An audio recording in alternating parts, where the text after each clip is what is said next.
राधा कृष्ण चरण कमलेभ्यो नमः।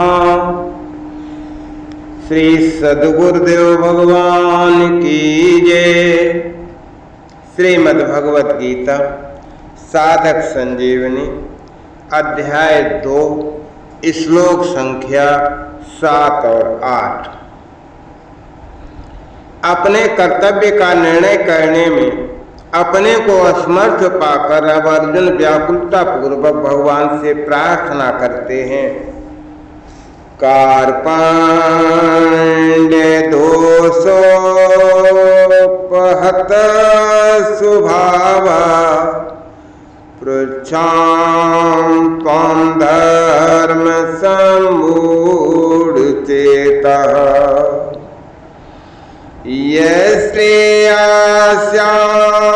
निश्चितं ब्रूहतन में शिष्यते हम साधिमां त्वां प्रपन्नम् शिष्यते हम साधिमां त्वां प्रपन्नम्। कार्पण्य दोषोपहत स्वभावा, कायरता रूप दोष से तिरस्कृत स्वभाव वाला और धर्म सम्मूढ़ चेता, धर्म के विषय में मोहित अंतःकरण वाला मैं त्वाम आपसे पृच्छामि पूछता हूँ, यत् कि जो निश्चित श्रेय निश्चित कल्याण करने वाली स्यात् हो तत्में वो बात मेरे लिए ब्रूह कहिए। अहम ते शिष्या, मैं आपका शिष्य हूँ। त्वाम आपके प्रपन्नम शरण हुए, माम साध मुझे शिक्षा दीजिए। कार्पण्य दोषोपहत स्वभावा पृच्छाम त्वं धर्म सम्मूढ़ चेतः। यद्यपि अर्जुन अपने मन में युद्ध से सर्वथा निवृत्त होने को सर्वश्रेष्ठ नहीं मानते थे, तथापि पाप से बचने के लिए उनको युद्ध से उपराम होने के सिवाय दूसरा कोई उपाय भी नहीं दिखता था। इसलिए वे युद्ध से उपराम होना चाहते थे और उपराम होने को गुण ही मानते थे, कायरता रूप दोष नहीं। परंतु भगवान ने अर्जुन की इस उपरति को कायरता और हृदय की तुच्छ दुर्बलता कहा। तो भगवान के उन निसंदिग्ध वचनों से अर्जुन को ऐसा विचार हुआ कि युद्ध से निवृत्त होना मेरे लिए उचित नहीं है। यह तो एक तरह की कायरता ही है जो मेरे स्वभाव के बिल्कुल विरुद्ध है, क्योंकि मेरे छात्र स्वभाव में दीनता और पलायन, पीठ दिखाना, ये दोनों ही नहीं है। अर्जुन से प्रतिज्ञे द्वे न दैन्यम न पलायनम। तो इस तरह भगवान के द्वारा कथित कायरता रूप दोष को अपने में स्वीकार करते हुए अर्जुन भगवान से कहते हैं कि एक तो कायरता रूप दोष के कारण मेरा छात्र स्वभाव एक तरह से दब गया है, और दूसरी बात मैं अपनी बुद्धि से धर्म के विषय में कुछ निर्णय नहीं कर पा रहा। मेरी बुद्धि में ऐसी मूर्खता छा गई है कि धर्म के विषय में मेरी बुद्धि कुछ भी काम नहीं कर रही है। तीसरे श्लोक में तो भगवान ने अर्जुन को स्पष्ट रूप से आज्ञा दे दी थी कि हृदय की तुच्छ दुर्बलता को, कायरता को छोड़कर युद्ध के लिए खड़े हो जाओ। इससे अर्जुन को धर्म अर्थात कर्तव्य के विषय में कोई संदेह नहीं रहना चाहिए था। फिर भी संदेह रहने के कारण यह है कि एक तरफ तो युद्ध में कुटुंब का नाश करना, पूज्य जनों को मारना अधर्म दिखता है, और दूसरी तरफ युद्ध करना क्षत्रिय का धर्म दिखता है। इस प्रकार कुटुंबियों को देखते हुए युद्ध नहीं करना चाहिए और छात्र धर्म की दृष्टि से युद्ध करना चाहिए। इन दो बातों को लेकर अर्जुन धर्म संकट में पड़ गए कि उनकी बुद्धि धर्म का निर्णय करने में कुंठित हो गई। ऐसा होने पर भी अभी इस समय मेरे लिए खास कर्तव्य क्या है, मेरा धर्म क्या है, इसका निर्णय कराने के लिए भी भगवान से पूछते। श्रेया स्यान निश्चितम ब्रूह तन में, इसी अध्याय के दूसरे श्लोक में भगवान ने कहा था कि तू जो कायरता के कारण युद्ध से निवृत्त हो रहा है, तेरा ये आचरण अनार्य दुष्ट है, अर्थात श्रेष्ठ पुरुष ऐसा आचरण करते नहीं है। वे तो जिसमें अपना कल्याण हो वो आचरण करते हैं। ये बात सुनकर अर्जुन के मन में आया कि मुझे भी वही करना चाहिए जो श्रेष्ठ पुरुष किया करते हैं। इस प्रकार अर्जुन के मन में कल्याण की इच्छा जागृत हो गई और उसी को लेकर वे भगवान से अपने कल्याण की बात पूछने लगे कि जिससे मेरा निश्चित कल्याण हो जाए, ऐसी बात मेरे को कहिए। अर्जुन के हृदय में हलचल विषाद होने से और अब यहाँ अपने कल्याण की बात पूछने से सिद्ध होता है कि मनुष्य जिस स्थिति में है उस स्थिति में वो संतोष करता रहता है, तो उसके भीतर अपने असली उद्देश्य की जागृति नहीं होती। वास्तविक उद्देश्य अर्थात कल्याण की जागृति तभी होती है जब मनुष्य अपनी वर्तमान स्थिति से असंतुष्ट हो जाए, उस स्थिति में रह न सके। शिष्यते हम अपने कल्याण की बात पूछने पर अर्जुन के मन में ये भाव पैदा हुआ कि कल्याण की बात तो गुरु से पूछी जाती, सारथी से तो पूछी नहीं जाती। इस बात को लेकर अर्जुन के मन में जो रथीपन का भाव था, जिसके कारण वे भगवान को यह आज्ञा दे रहे थे कि हे अच्युत, मेरे रथ को दोनों सेनाओं के बीच में खड़ा कीजिए, वो भय मिट जाता है और अपने कल्याण की बात पूछने के लिए अर्जुन भगवान के शिष्य हो जाते हैं और कहते हैं कि महाराज मैं आपका शिष्य हूँ, शिक्षा लेने का पात्र हूँ, आप मेरे कल्याण की बात कहिए।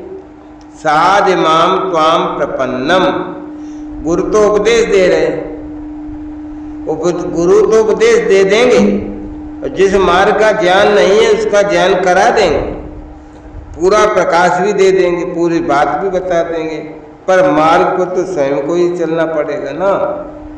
तो अपना कल्याण तो शिष्य को ही करना पड़ेगा। मैं तो ऐसा नहीं चाहता कि भगवान उपदेश दें और मैं उसका अनुष्ठान करूं, क्योंकि उससे मेरा काम चलेगा नहीं। अतः अपने कल्याण की जिम्मेदारी मैं अपने पर क्यों रखूं, गुरु पर ही क्यों न छोड़ दूं।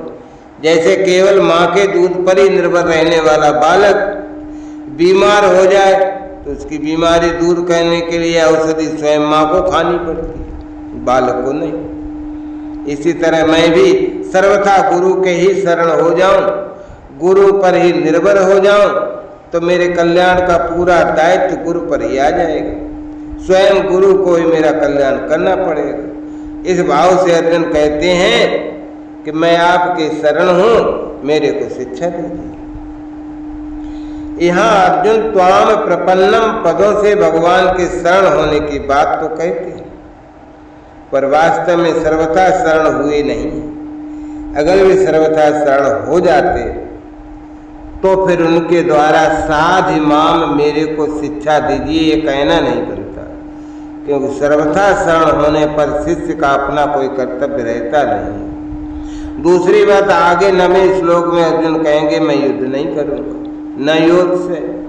अर्जुन की वो बात भी शरणागति के विरुद्ध पड़ती है, कारण कि शरणागत होने के बाद मैं युद्ध करूंगा या नहीं करूंगा, क्या करूंगा क्या नहीं करूंगा, ये बात रहती नहीं है। उसको ये पता ही नहीं रहता कि शरण क्या कराएंगे और क्या नहीं कराएंगे।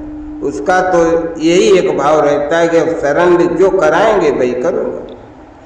अर्जुन की इस कमी को दूर करने के लिए ही आगे चलकर भगवान को मामेकम शरणम ब्रज कहना पड़ा, एक मेरी शरण में याद, ऐसा कहना पड़ा। फिर अर्जुन ने भी कहा करस्य से वचनम, तब आपकी आज्ञा का पालन करूंगा, ऐसा कहकर पूर्ण शरणागति को स्वीकार किया। तो अब इस विचार करने पर इस श्लोक में 4 बातें सामने आई। कार्पण्य दोषो धर्म सम्मूढ़ चेता, श्रेहा स्या निश्चितम ब्रूतन में शिष्यते हम, और चौथी बात साध माम त्वाम प्रपन्न। इनमें से पहली बात में अर्जुन धर्म के विषय में पूछते, दूसरी बात में अपने कल्याण के लिए प्रार्थना करते, और तीसरी बात में शिष्य बन जाते हैं। और चौथी बात में शरणागत हो जाते हैं। अब इन चारों बातों पर विचार किया जाए तो पहली बात में मनुष्य जिससे पूछता है वो कहने में अथवा न कहने में स्वतंत्र होता है। दूसरी में जिससे प्रार्थना करता है उसके लिए कहना कर्तव्य हो जाता है। और तीसरी बात में जिनका शिष्य बन जाता है उन गुरु पर शिष्य को कल्याण का मार्ग बताने का विशेष दायित्व आ जाता है। तो चौथी बात में जिसके शरणागत हो जाता है उस शरण्य को शरणागत का उद्धार करना ही पड़ता है।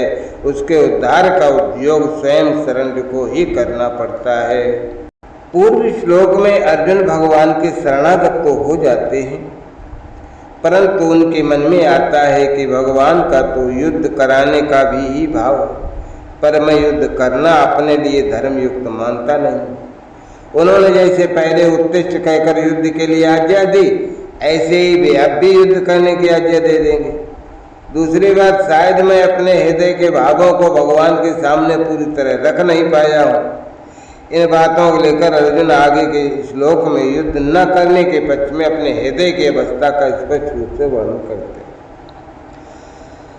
न हि प्रपश्याम ममाप्यनुद्याद्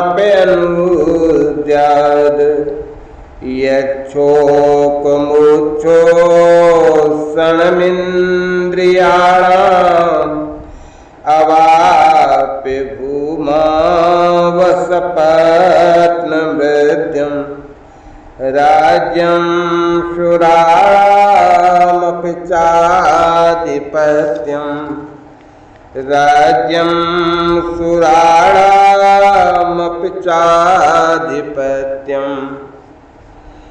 हे कारण कि भूमौ रिद्धम, पृथ्वी पर धन धान्य समृद्ध, असपतनम शत्रुरहित राज्यम राज्य च सुराणामाधिपत्यम अवाप्य, स्वर्ग में देवताओं का आधिपत्य मिल जाए तो भी इंद्रियाणाम उच्छोषणम, इंद्रियों को सुखाने वाला, मम यत, मेरा जो शोकम अपनुद्यात, शोक है वो दूर हो जाए। न प्रपश्यामि, मैं ऐसा देखता नहीं। अर्जुन सोचते हैं कि भगवान ऐसा समझते होंगे कि अर्जुन युद्ध करेगा तो विजयी होगा और विजय होने पर उसको राज्य मिल जाएगा, जिससे उसकी चिंता शोक मिट जाएंगे, संतोष हो जाएगा। परंतु शोक के कारण मेरी ऐसी दशा हो गई है कि विजय होने पर भी मेरा शोक तो दूर हो जाए, ऐसी बात मैं देखता नहीं। अब आप ये भूमा सपत्न मृत्यम राज्यम, अगर मेरे को धन धान से संपन्न निष्कंटक राज्य मिल भी जाए, जिस राज्य में प्रजा खूब सुखी हो, प्रजा के पास खूब धन धान्य हो, किसी चीज की कमी ना हो और राज्य में कोई बैरी भी ना हो, ऐसा राज्य मिल जाए तो भी मेरा शोक दूर नहीं हो सकता। स्वराणाम अपचाधिपत्यम, इस पृथ्वी के तुच्छ भोग वाले राज्य की तो बात ही किया, इंद्र का दिव्य भोगों वाला राज्य भी मिल जाए तो भी मेरा शोक जलन चिंता दूर नहीं हो सकती। तो अर्जुन ने पहले अध्याय में ये बात कही थी कि मैं न विजय चाहता हूँ, न राज्य चाहता हूँ, न सुख ही चाहता हूँ, क्योंकि उस राज्य से क्या होगा, उन भोगों से क्या होगा और उस जीने से भी क्या होगा जिनके लिए हम राज्य भोग एवं सुख चाहते हैं। वे ही मरने के लिए सामने खड़े हैं। पहले अध्याय का 32वां और 33वां श्लोक है ये। यहाँ अर्जुन कहते हैं पृथ्वी का धनधान्य संपन्न निष्कंटक राज्य मिल जाए, देवताओं का आधिपत्य मिल जाए तो भी मेरा शोक दूर नहीं हो सकता, मैं उनसे सुखी नहीं हो सकता। वहाँ पहले अध्याय के में कहा तो कौटुंबिक ममता की वृत्ति ज्यादा होने से अर्जुन की युद्ध से उपरति हुई, पर यहाँ उनकी उपरति हो रही है वो अपने कल्याण की वृत्ति पैदा होने से। अतः वहाँ की उपरति और यहाँ की उपरति में बहुत अंतर है। न ही प्रपश्याम ममाप्यनुद्याच्छोकमुच्छोषणमिन्द्रियाणाम, जब कुटुंबियों के मरने की आशंका से ही मेरे को इतना शोक हो रहा है, तब उनके मरने पर मेरे को कितना शोक होगा। अगर मेरे को राज्य के लिए शोक होता तो राज्य के मिलने से मिट जाता। परंतु कुटुंब के नाश की आशंका से होने वाला शोक राज्य के मिलने से कैसे मिटेगा? शोक का मिटना तो दूर रहा, प्रत्युत शोक और बढ़ेगा, क्योंकि युद्ध में सब मारे जाएंगे तो मिले हुए राज्य को कौन भोगेगा? वो किसके काम आएगा? अतः पृथ्वी का राज्य और स्वर्ग का आधिपत्य मिलने पर भी इंद्रियों को सुखाने वाला मेरा शोक दूर हो नहीं सकता।